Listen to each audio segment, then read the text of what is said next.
ایک لمحے کو تصور کیجیے، زمین کا وہ حصہ جہاں ٹیمپریچر 49 ڈگری سینٹی گریڈ ہو اور ایک رانگ ٹرن کی وجہ سے فیملی اس ویرانے میں بھٹک گئی ہو اور جی پی ایس بھی فیل ہو چکا ہو۔ ان کے پاس تھوڑا سا پانی اور مختصر خوراک بچی ہو۔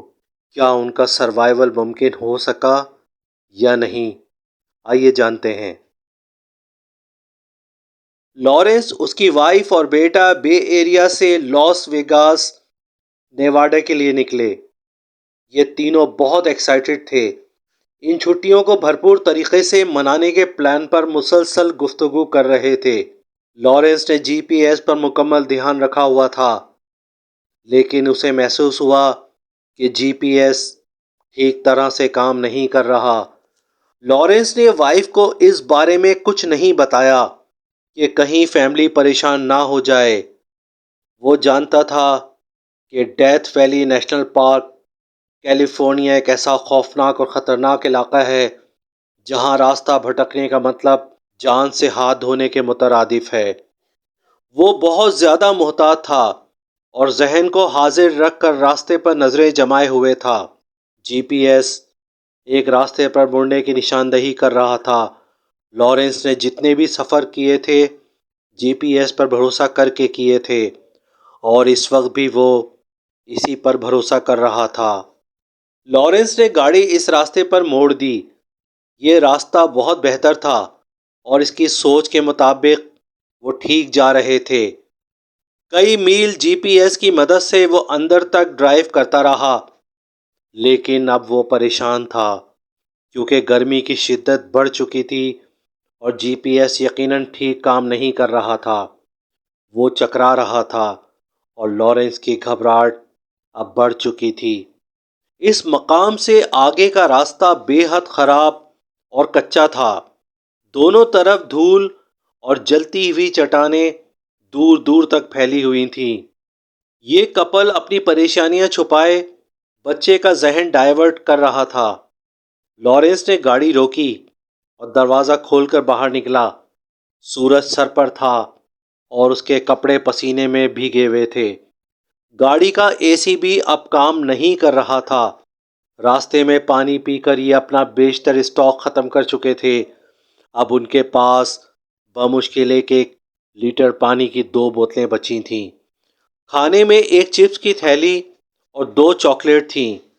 لارنس نے وائف کو تمام صورتحال سے آگاہ کر دیا اور بیٹے کو تسلی دینے کی ذمہ داری اسے سونپ کر اپنے پاس موجود ایک نقشے کی مدد سے اس جگہ کی کھوج لگانی شروع کر دی جہاں وہ موجود تھے، لیکن وہ مکمل ناکام رہا اور دائیں بائیں نقشے پر نکلتی لکیروں کو نہ سمجھ سکا۔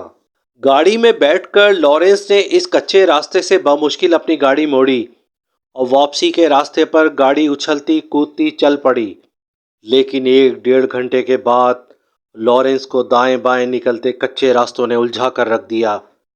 اب وہ مکمل طور پر سمجھ چکا تھا کہ وہ اس جلتے ویرانے میں پھنس چکے ہیں۔ گاڑی اب اس حد تک ہیٹ اپ ہو چکی تھی کہ بونٹ کی سائڈ سے دھواں تیزی سے باہر نکل رہا تھا۔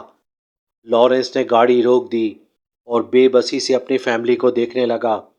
اس کا بیٹا گرمی سے نڈھال تھا، پانی ختم ہو چکا تھا اور دونوں میاں بیوی اپنی اذیت بھول کر اپنے بیٹے کو سنبھال رہے تھے۔ لارنس نے باہر نکل کر بونٹ کھول دیا۔ ان کے اطراف بگولے دکھائی دے رہے تھے اور سورج کی تپش اس قدر زیادہ تھی کہ ان کے جسم جل رہے تھے۔ کریوسوٹ نامی جھاڑیاں دور دور تک پھیلی ہوئی تھیں اور ایک ڈیزرٹ ہولی نامی درخت بھی موجود تھا۔ یہ تینوں اس درخت تلے جا بیٹھے۔ گرم ہوا ان کے جسموں سے ٹکرا رہی تھی۔ ان کے ہونٹ خشک اور پانی کی طلب شدت سے بڑھ چکی تھی۔ تینوں بے دم ہو کر وہیں لیٹ گئے۔ گرم زمین ان کے جسموں کو جلانے لگی۔ اب امید دم توڑ رہی تھی۔ یہ خطرناک موسم اس قدر گرم تھا کہ ان کے جسموں پر فوری اثر انداز ہو چکا تھا۔ لارنس نے ایک آخری کوشش کی کہ قریب موجود ایک ٹیلے پر چڑھ کر دور کا جائزہ لے سکے، لیکن ناکام رہا اور بمشکل واپس پہنچا۔ 5 بج چکے تھے اور انہیں اس گرم جہنم میں پھنسے کئی گھنٹے گزر چکے تھے۔ یہیں ایک معجزہ ہو گیا۔